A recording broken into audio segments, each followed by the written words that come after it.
त्या पंढरपुरात काही वाजत गाजत, काही वाजत गाजत, सोन्याचं बाशिंग लगीन देवाचं लागत. सोन्याचं बाशिंग लगीन देवाचं लागत.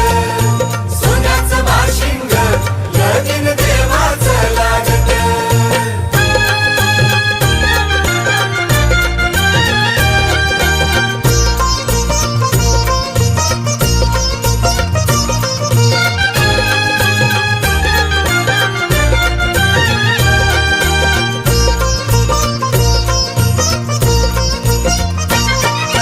राजा भीमकाची हो